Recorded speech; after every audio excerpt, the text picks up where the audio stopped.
I just want to apologize to the other funds out there. I didn't mean for it to happen this way, but I felt like people had a right to know, and I was there to be able to help them, and so that's what I did.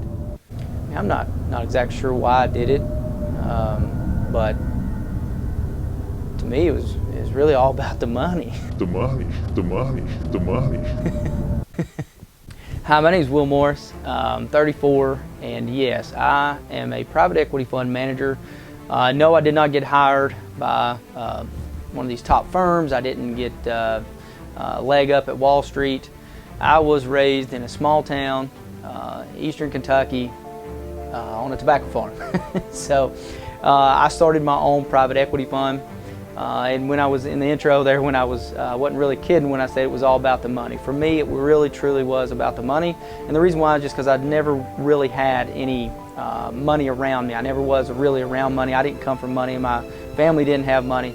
And so, now talking to very wealthy, ultra high net worth wealthy and family offices around the globe, I understand that the money's out there. And so I'm glad I did this. But really, let me dig into two reasons why I really set up my own private equity fund.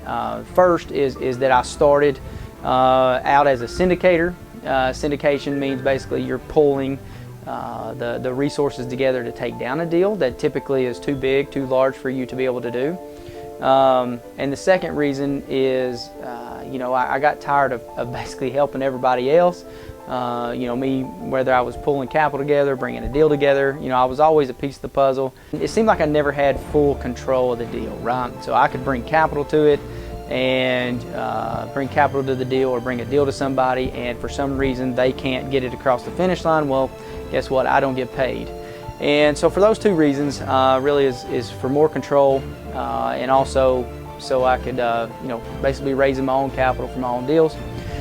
And then once I started understanding fund structures and how it works, let me show you exactly why it's all about the money. All right, so in the $10 million equity fund that I have, I explained to you that it basically kind of equals $30 million in ACQ. We're going to call that acquisitions, $30 million in acquisitions.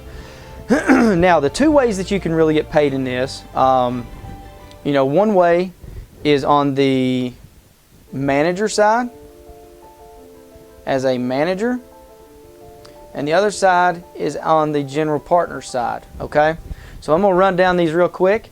Manager, what you do there is you're getting paid a percentage of the acquisition cost over here for it's fees. It really is what it is. I mean, there's a reason why this is kind of the private equity funds are really kind of the best kept secret in Wall Street. And so as a manager, you get paid fees, sort of success fees, if you will, for acquiring property, for refinancing property, for selling property. You basically get paid. So in one sense, you get paid fees. And my fund, for example, is 1, 1, and 1. And so these are percentages.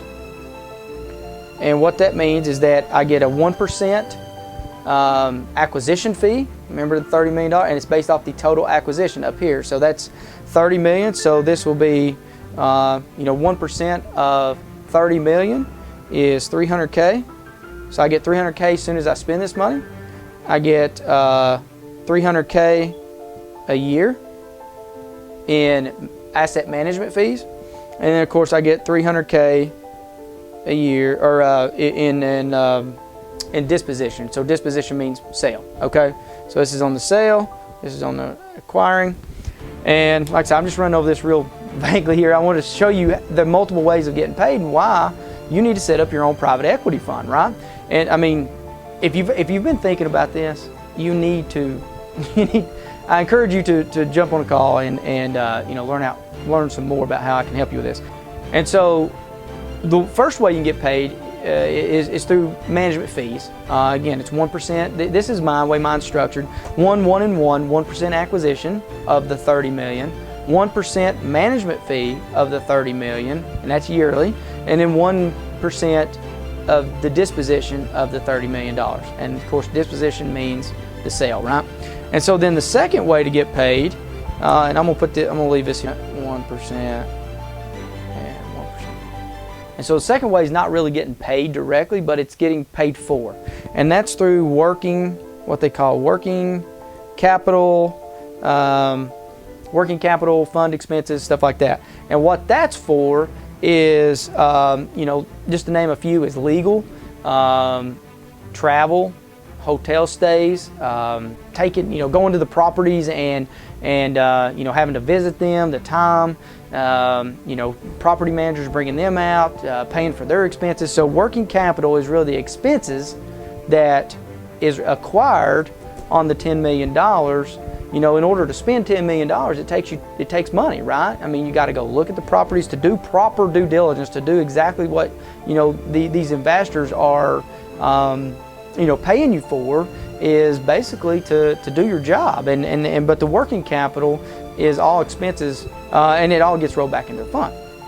So the working capital, like I said, this could be legal, this could be travel, this could be marketing. That's another one. So marketing, let's see, there's it's kind of open-ended there as what it all is. And of course, you got to outline all this in your PPM, which is a private placement memorandum, which basically outlines what you're doing. It's your whole outline of what you're supposed to be doing, or how you're going to structure it and all that stuff.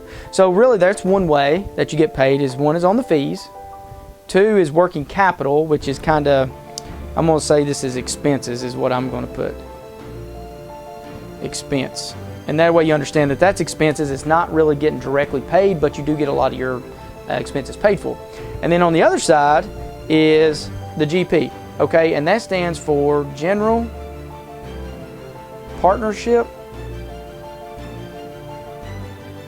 And your general partnership is, like my fund, for example. My fund is split into it's called a 70-30 split, meaning that I keep 30% and my investors get 70%, okay?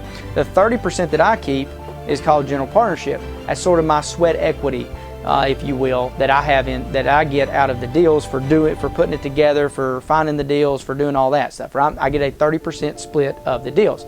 Now, the GP, sometimes you split that with a co-sponsor, a co-GP. You may have to actually pay a sponsor, which a sponsor is typically a high net worth individual or a very experienced partner if you're doing larger deals, or say it's something kind of outside your normal track record, or outside your normal area of focus. You typically got to bring in a sponsor, and of course there's ways to find that, and compensation is always one of them. But anyway, general partnership is my 30%, and so in mine, for example, equals 30%. So that 30% is of the $30 million acquisition, because that's I get 30% of the real estate, the actual asset that we own. And so that 30% of 30 million equals $10 million is the GP in my case. So, having this set up this way, this is how you build wealth through private equity funds. So if you enjoyed this video, if you like what you see here, if you'd like to learn more, this video is probably not the best. I'm not the greatest at really creating the content here. I'm just good at doing my thing, right? Setting up funds, raising capital. There's a lot of steps in between this, and a lot of people get caught up, keep it sort of mystical, pie in the sky type of deal. But I'm telling you, it's really, for me, it's really not that complicated once you understand it and once you have somebody kind of walk you through it like I have. And so anyway, if you enjoyed this video, I encourage you to reach out to me, set up a call, go to the next page, run through the application there real quick, and I'd like to help you. I'd like to help you set up your own private equity fund, hedge fund, even your venture capitalist. The process is sort of similar throughout the whole process of getting it set up and getting it out there. And I even want to help you raise some capital. There's some tricks of the trade of raising some capital. So if you found this valuable and you would like to learn more, I encourage you to go to the next step. I look forward to talking with you, and we'll see you soon. Take care.